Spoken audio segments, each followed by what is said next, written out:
Hello, Cubs, and welcome to probably what's going to be our second to last day reading the Phantom Tollbooth. Next week we're going to have some reading, but it's not going to be like a whole book. We will have read aloud though, because why not? But anyway, I want to share before we get started your feelings. Remember, I asked you yesterday about the census taker, and I asked you, what do you think the reason for him being there? Like, why is he there? Um, Mason says he takes evidence. Well, he takes something, right? He takes something from them. Uh, Henry says the census taker purpose is to take the five senses, which is the sense of smell, feel, taste, see, and hearing. He tricks you by helping you to get the senses you don't want. I think he is a demon that controls senses, and Nishvita and Trinity both agree. They both say he's a demon. Diley says he's a demon. He's trying to stop them from saving the princesses. Sarvanch says that he thinks that he's a demon and he wants to take all of their gifts.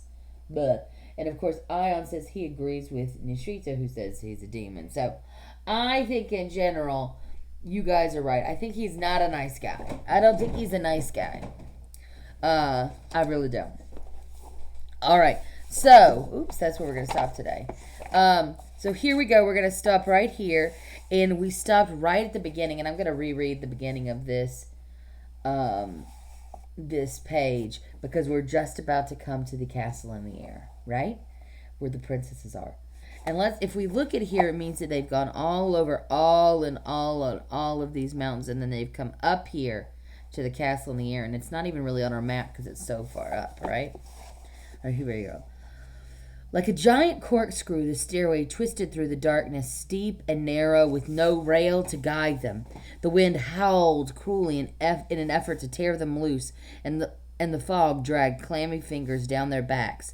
But up the giddy flight they went, each one helping the others, until at last the clouds parted, the darkness fell away, and the glow of golden sun rays warmed their arrival. The castle gate swung smoothly open, and on a rug as soft as a snowdrift, they entered the great hall and looked up and stood shyly waiting. Come in, please. We've been expecting you," sang out two sweet voices in unison.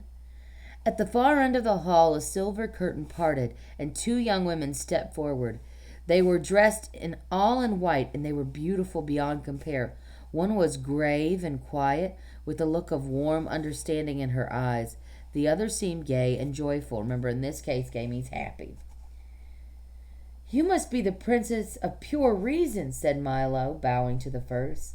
She answered simply, "Yes." And that was just enough. "And then you are Sweet Rhyme," he said, with a smile to the others.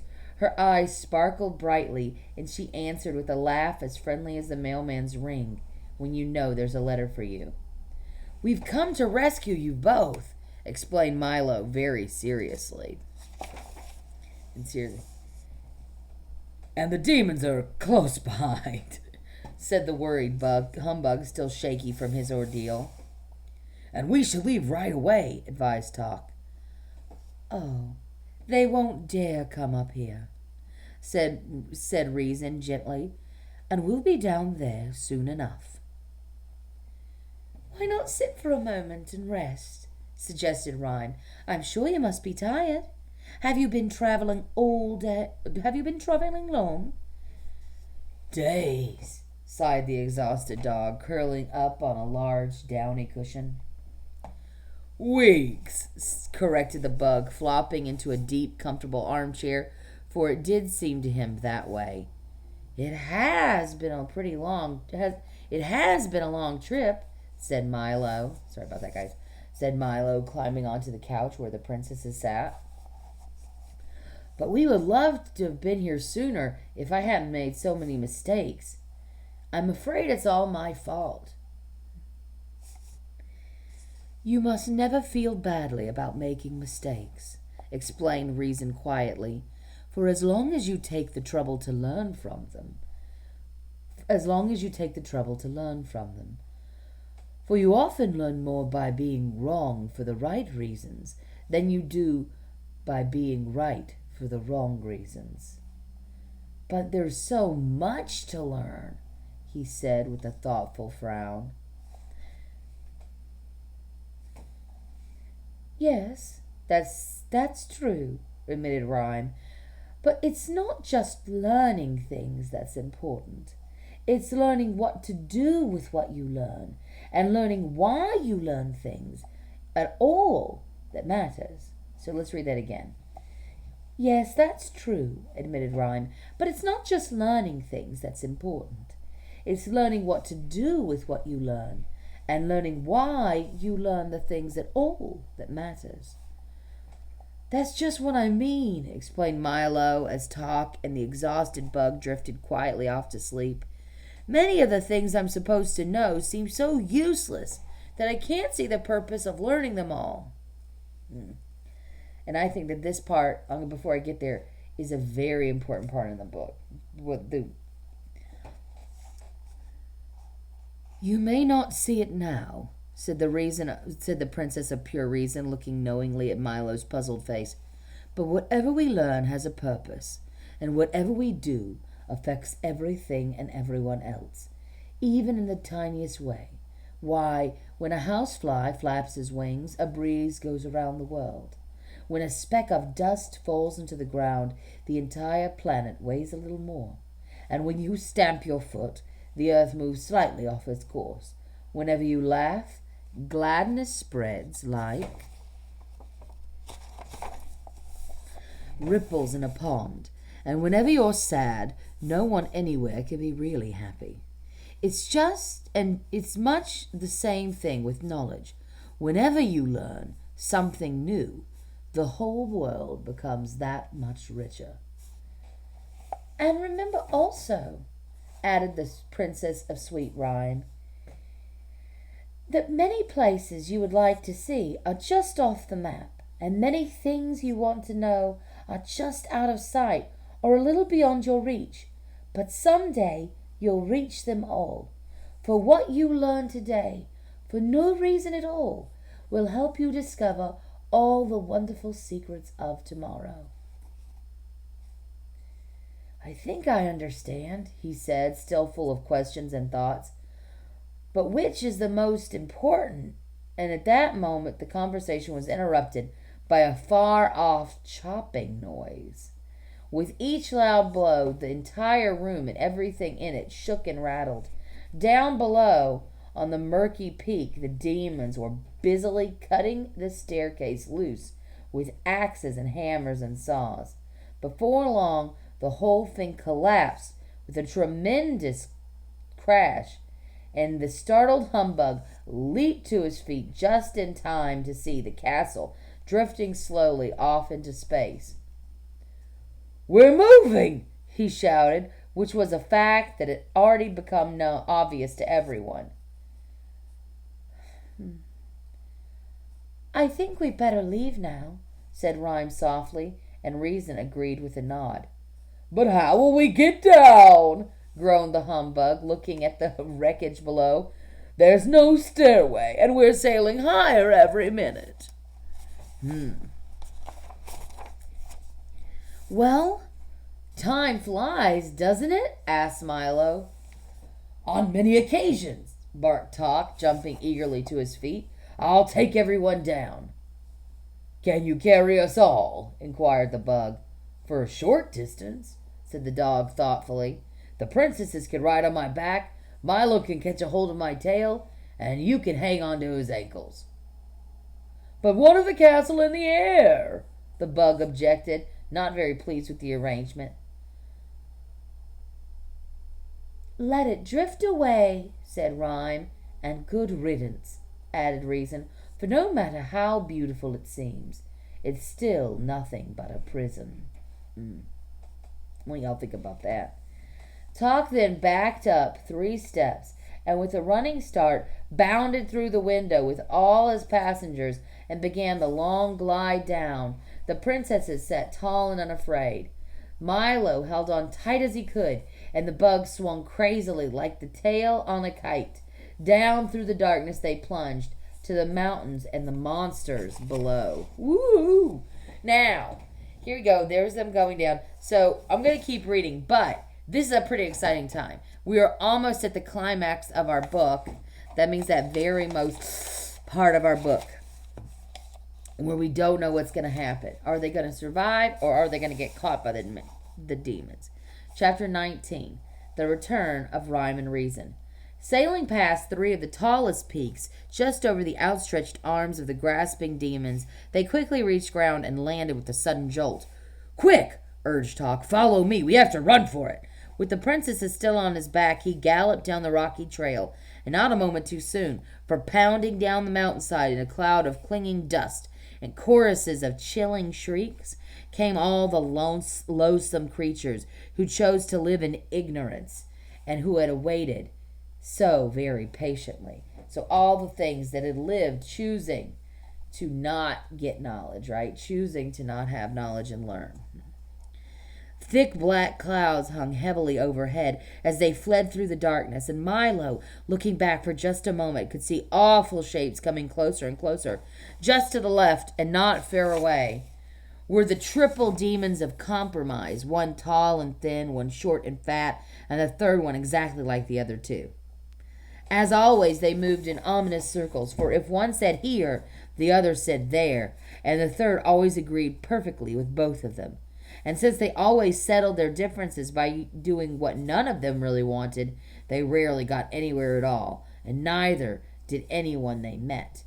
Jumping clumsily from boulder to boulder and catching up with his cruel, curving claws was the horrible, hopping Hindsight, a most unpleasant fellow whose eyes were in the rear and whose rear was out in front. He invariably leaped before he looked, and never cared where he was going as long as he knew why he shouldn't have gone to where he'd been. And most terrifyingly of all, directly behind, along like a giant soft-shelled snails with blazing eyes and wet, anxious mouths, came the gorgons of hate and malice, leaving a trail of slime behind them and moving much more quickly than you'd think. "Faster!" shouted Hawk. "They're closing in!" Down from the heights they raced, the humbug with one hand on his hat and the other flailing desperately in the air, Milo running as he never ran before, and the demons just a little bit faster than that. From off on the right, his heavy, bulbous body lurching dangerously on the spindly legs which supported him, came the overbearing know-it-all, talking continuously, a dismal demon who was mostly mouth. He was ready at a moment's notice to offer misinformation on any subject, and while he often tumbled heavily, it was never he who was hurt, but rather the unfortunate person on whom he fell.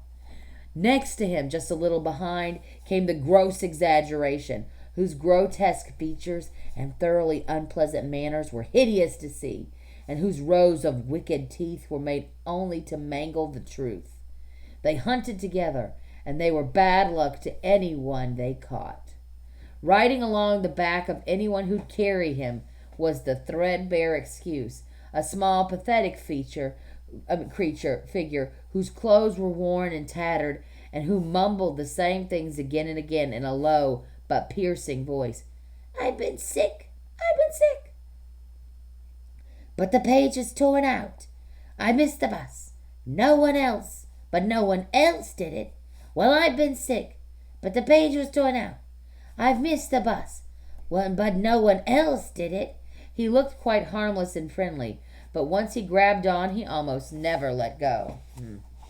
Closer and closer they came, bumping and jolting each other, clawing and snorting in their eager fury. Talk staggered along bravely with rhyme and reason. Milo's lungs now felt ready to burst as he stumbled down the trail, and the humbug was slowly falling behind. Gradually the path grew broader and more flat as it reached the bottom of the mountain and turned towards wisdom.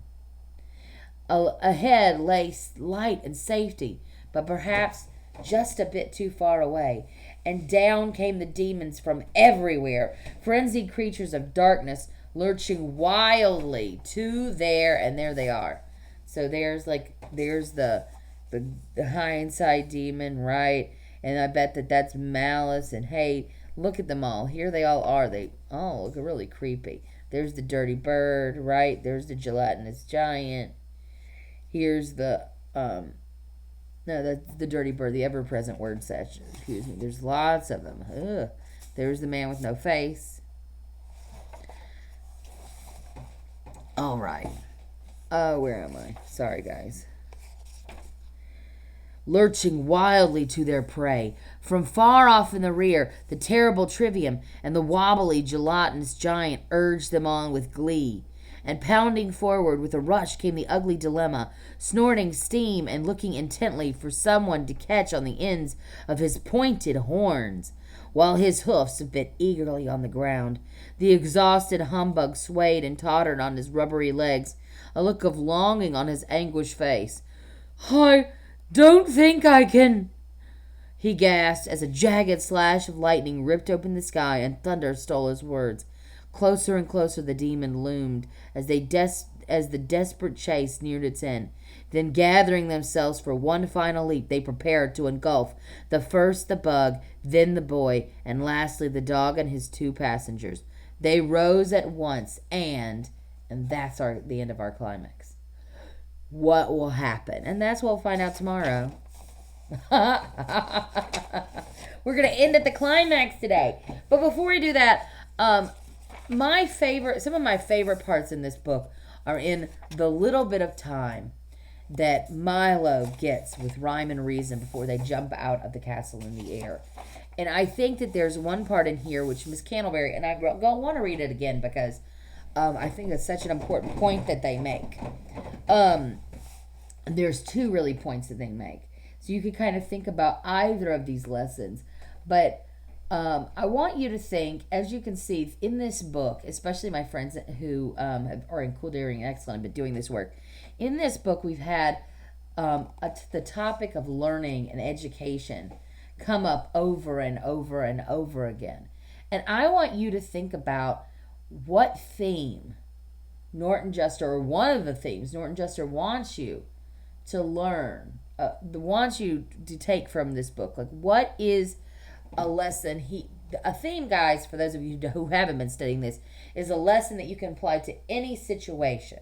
It's not just about one character. It's something that you can apply to your own life and that you get from a topic in a book. And the topic in the book that I want you to focus on is like learning, or the acquisition, the getting of knowledge.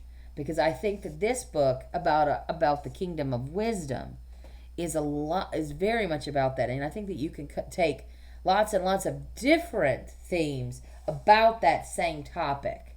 All right? But I want us to focus now on 2 quotations and what you think he means by both of them. The first one is this one.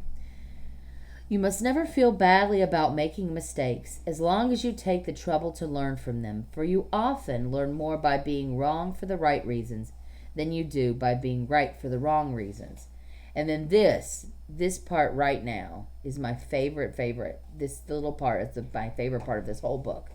As we know, this comes after Milo saying, like, there's so much to learn and I don't really understand why I'm learning it at all. "You may not see it now, but whatever we learn has a purpose, and whatever we do affects everyone and everyone else, even in the tiniest way." And I'm going to skip over to the next part of this, which I think is really important. And it's much the same thing with knowledge. For whenever you learn something new, the whole world becomes that much richer. And here's my favorite part, my favorite thing, quote, in the whole book. "And remember also that many places you would like to see are just off the map, and many things that you want to know are just out of sight or a little beyond your reach. But someday you'll reach them all. For what you learn today, for no reason at all, will help you discover all the wonderful secrets of tomorrow." And as we stop talking about our book today, I want you to tell me what you think Norton Juster means by that. What do you take away from it? All right? Thanks for reading. Tomorrow we will finish the Phantom Tollbooth. I have enjoyed reading it with you guys.